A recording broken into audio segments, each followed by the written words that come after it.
एक अशी पण बातमी पुढे येते आहे की इस्लामिक देश इराणवरती हल्ला करू शकतात. कारण लक्षात असायला पाहिजे, इराण हा एक सुन्नी देश आहे आणि त्यांच्या विरोधात जे आहेत माफ करा, इराण हा एक शिया राष्ट्र आहे आणि त्यांच्या विरोधात जे आहेत हे सगळे बहुतेक सुन्नी देश आहेत, खास तर सौदी अरेबिया वगैरे. आणि आता जो तणाव वाढलेला आहे तर त्याच्यामुळे सुन्नी देश इराणच्या विरोधात लढाईमध्ये सामील होऊ शकतील, अशा प्रकारच्या काही बातम्या पुढे येत आहेत. तर त्याचं आपण विश्लेषण कसं करतो? खरं म्हटलं तर या युद्धामध्ये सुन्नी इस्लामिक राष्ट्रांची भूमिका ही महत्त्वाची आहे आणि खास तर पाकिस्तान असो की सौदी अरेबिया असो की अझरबैजान. आता हा हल्ला झाला आणि आपण जर बघितलं सौदी अरेबियाकडे, तर आपल्याला असं दिसतं की इराणने सौदी अरेबियाचा जो तेल कारखाना होता, गॅस पायाभूत सुविधा होत्या, त्यांना लक्ष्य केलं. त्याच्यामुळे सौदी अरेबियाला खूप राग आलेला आहे. आतापर्यंत सौदी अरेबियाने युद्धात भाग घ्यायचं नाही असं ठरवलं होतं, पण ज्यावेळेला त्यांच्या सॉव्हरेंटीवरती किंवा राष्ट्राच्या सार्वभौमत्वावर घाला होतो, त्यावेळेस त्यांना काहीतरी प्रत्युत्तर द्यावं लागतं. त्यांनी पहिले म्हणण्याचा प्रयत्न केला की अरे, तुम्ही इस्लामी राष्ट्र आहात, आम्ही इस्लामी राष्ट्र आहोत, तुम्ही आमच्यावरती का हल्ला करता? पण त्यांना त्याचं इराणनी ऐकलं नाही आणि हल्ला केला. जोपर्यंत पाकिस्तानचा प्रश्न आहे, पाकिस्तान आता एका प्रचंड संकटामध्ये पकडला गेला आहे.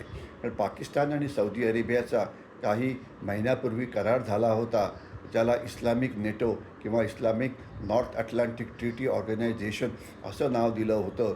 ज्याचा अर्थ असा होता की जर सौदी अरेबियावरती हल्ला झाला तर तो पाकिस्तानवरती सुद्धा झाला असं समजलं जाईल आणि पाकिस्तान, ज्यांच्याकडे सैन्य पुष्कळ आहे, तर ते सैन्य सौदी अरेबियाच्या रक्षणाकरता किंवा त्याच्या शत्रूवरती हल्ला करण्याकरता वापरू शकतो.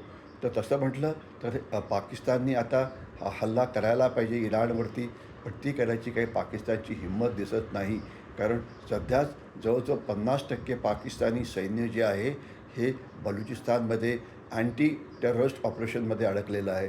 15 ते 20% सैन्य अफगाणिस्तान आणि पाकिस्तानची जी सीमा आहे त्या सीमेवरती तेहरीक तालिबान पाकिस्तान नावाचा जो गट अफगाणिस्तानमधून पाकिस्तानवरती हल्ले करतो, खैबर पख्तूनख्वामध्ये, तिथे अडकलेलं आहे. तर त्याच्यामुळे पाकिस्तानी सैन्याची जी अवेलेबिलिटी आहे ही पुष्कळ कमी आहे आणि अशी असताना ते युद्ध करतील का?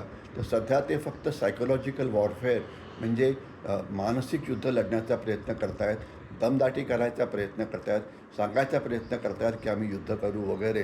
परंतु प्रत्यक्ष युद्ध करण्याची त्यांची जी क्षमता आहे ही अत्यंत कमी आहे. तोपर्यंत आपण अझरबैजानविषयी बोलतो.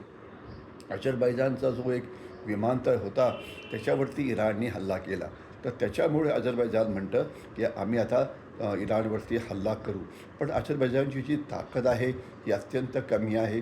तर त्याच्यामुळे त्यांची क्षमता हल्ला करण्याची ही अत्यंत कमी आहे. तर म्हणजे सध्या असं वाटतं की हे जे देश आहेत, सौदी अरेबिया असो की अझरबैजान असो, हे फार तर इराणची वेगवेगळ्या पद्धतीने कोंडी करतील, परंतु प्रत्यक्ष युद्धामध्ये सामील व्हायची त्यांची जी क्षमता आहे ती अत्यंत कमी आहे आणि ते करण्याचा प्रयत्नसुद्धा करतील असं काही वाटत नाही.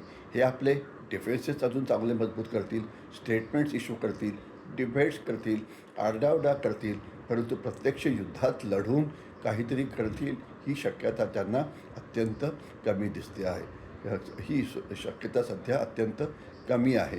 खास तर पाकिस्तानची हालत सध्या अत्यंत खराब आहे.